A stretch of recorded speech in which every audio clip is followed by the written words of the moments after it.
Imagine, like, spending millions of dollars building this state-of-the-art kitchen, right?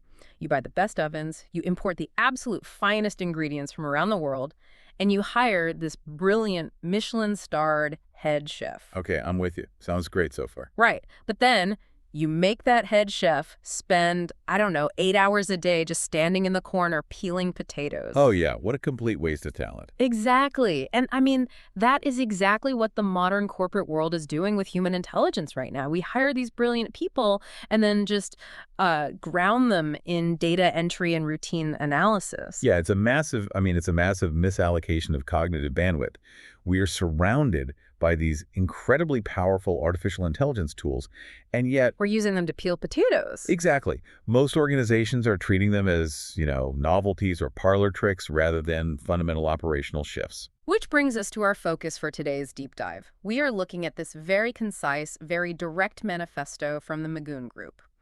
And the title alone really sets the stage here. It's called, "We're not just talking about AI, we're building with it." Right. It's a very intentional framing right out of the gate. Yeah, so our mission today is to look past all the endless AI hype cycle stuff, the noise, and deconstruct this specific real-world philosophy of automation. Like, how does a company actually move from theoretical chatter to engineering a tangible advantage for you, the client? Okay, let's unpack this. So the central tension here, right from the opening lines, is between passive observation and active realization. The text immediately acknowledges that, yeah, everyone is talking about artificial intelligence right now. Can't escape it. It's everywhere. Exactly. But they draw this really sharp line between that cultural discourse, all that talking, and what they consider to be the actual objective, which is using AI to create better outcomes for clients. Yeah. It kind of makes me think of a massive sports stadium. Like, right now, the global AI conversation is this giant arena, and almost everyone is just sitting up in the bleachers, right? Eating popcorn, arguing with the refs. Totally. They're debating the rules. They're theorizing about, who might win the championship 5 years from now. But down on the field, Magoon Group is essentially saying, hey, we aren't in the bleachers. We're actually down here playing the game. That's a great way to visualize it. But, let me push back just a bit on that, because I think dismissing the talk maybe misses a crucial piece of the puzzle. I mean, we need the theory, right? The hype cycle, all that noise in the bleachers, that's what funds the infrastructure. So is theorizing about AI really a waste of time? Well, I wouldn't say it's a waste of time, but it is a completely different metric of success. I mean, faking a good conversation about AI, that's easy. Oh, sure. Just drop neural networks a few times. Exactly.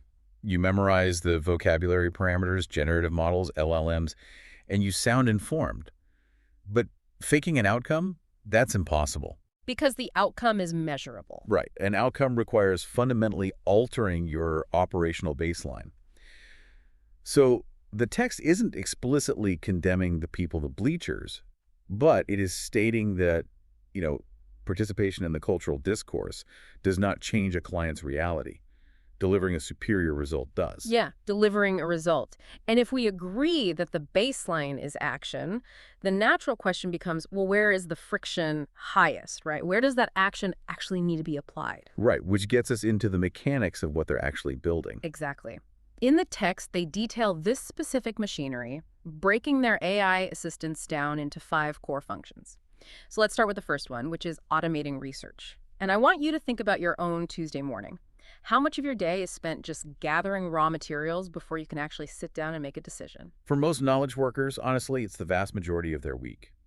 The bottleneck in business today isn't a lack of intelligence, it's just information processing. Just getting all the tabs open, right? Yeah, exactly. But when a company like this talks about automating research, we need to be really clear about the mechanics, because this isn't just, asking a consumer chatbot to summarize a Wikipedia page for you. Right. It's not just ChatGPT on a browser.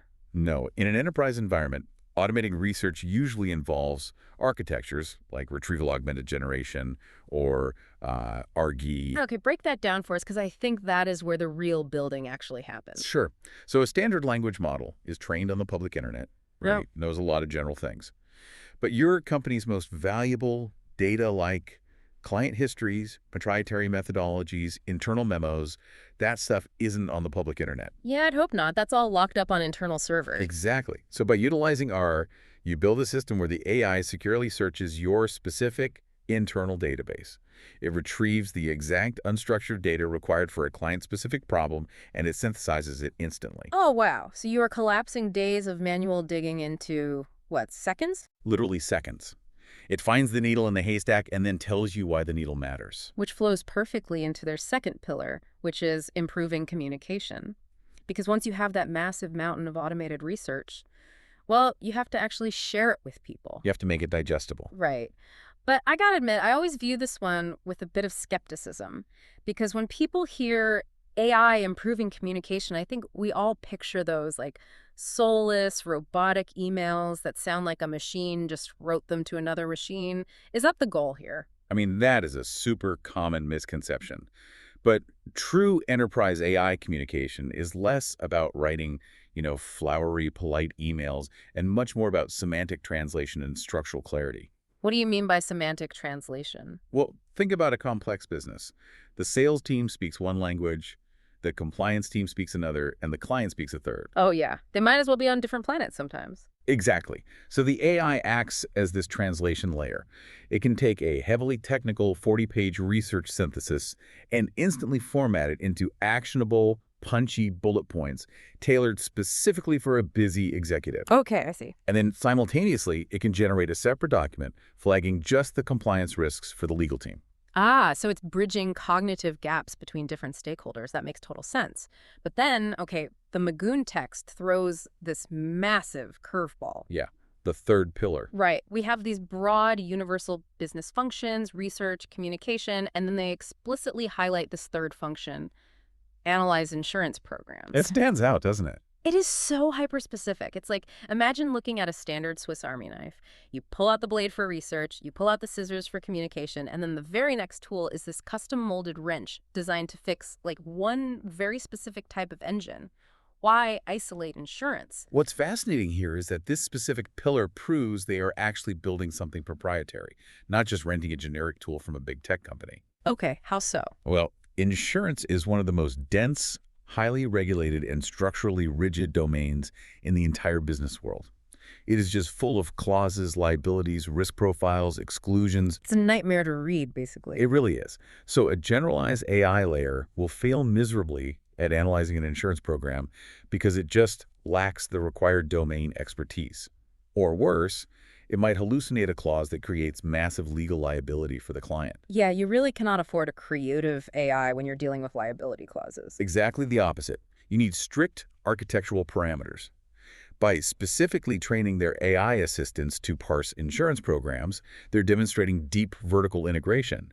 They're likely using, specialized context windows and fine-tuning these models on massive data sets of just insurance jargon. So it actually understands the structural logic of a policy, not just the vocabulary words on the page. Precisely. And that technical depth is the only way you reach their fourth pillar, which is generating business insights. Right, because summarizing an insurance policy, that's a mechanical task. Yeah. But generating an insight from that policy, that is a strategic leap. It really is the dividing line between a calculator and an analyst. I love that. A calculator versus an analyst. Right, because the calculator just tells you what the premium costs, but the analyst tells you what that cost actually means for your specific risk tolerance over, say, a 5-year horizon. Okay, yeah. So when you combine that automated research with the deeply specialized insurance analysis, the AI can begin to identify patterns across disparate data sets that a human might just completely miss. You are looking for operational alpha. That is a brilliant way to phrase it, yes. You are extracting an informational advantage from all the noise. The AI isn't just presenting data anymore, it's presenting leverage. And all four of these pillars we just talked about, so the research, the communication, the insurance analysis, the insights, they all function as the engine for the fifth and final pillar they list, which is eliminating repetitive work. The ultimate mechanical goal. Yeah, it clears out the cognitive clutter. But this is where the Magoon text, I think, transitions from being just a technical blueprint into a deeply philosophical statement about human capital. They explicitly state that the purpose of eliminating this repetitive work is so our team can spend more time helping clients solve real business problems. Right, it's about the reallocation of human bandwidth. Yes, but I have to play devil's advocate for a second regarding their phrasing here, because they use the word real, helping clients solve real business problems. Ah, I see where you're going with this. I mean, anyone who has spent 60 hours a week doing data entry, manual research, or sifting through, endless insurance clauses will tell you that that labor feels very, very real. So is there a danger here of dismissing foundational labor as like fake work? It is a provocative phrasing, I'll give you that, but this raises a fundamental question about how we define value in a modern economy. They aren't implying that data gathering is fake or unimportant. They are acknowledging that it is just the scaffold. The scaffolding. Okay, I like that. Yeah, I mean, you need scaffolding to construct a building, right? It is essential, grueling, dangerous work. But at the end of the day, you do not live in the scaffolding. You live in the building. Wow, that is a great distinction. The scaffolding is the prerequisite, not the final product. Exactly. True value, what the text labels as real problem solving, isn't found in the rote assembly of facts. It's found in the deeply human application of those facts to a client's unique and often really messy reality. Because repetitive work is inherently predictable, right? That's why a machine can do it. Right. But real business problems, those are unpredictable. They require empathy, they require nuanced negotiation, strategic intuition. I mean, an AI assistant, no matter how massive its context window is for insurance documents, it cannot sit across a boardroom table from a client, read their body language, and truly understand their emotional threshold for risk. So by automating the predictable, you finally free up the human mind to navigate the unpredictable. You rescue human intellect from the assembly line, and you put it back into the boardroom. That's exactly the thesis. Which brings us to the ultimate conclusion of this text. And honestly, I think this is the biggest paradox of this entire deep dive. We are talking about deploying cutting-edge artificial intelligence, right? Handing over complex, highly technical analysis to machines. And yet, the manifesto concludes with this exact thought. AI shouldn't replace relationships, it should strengthen them.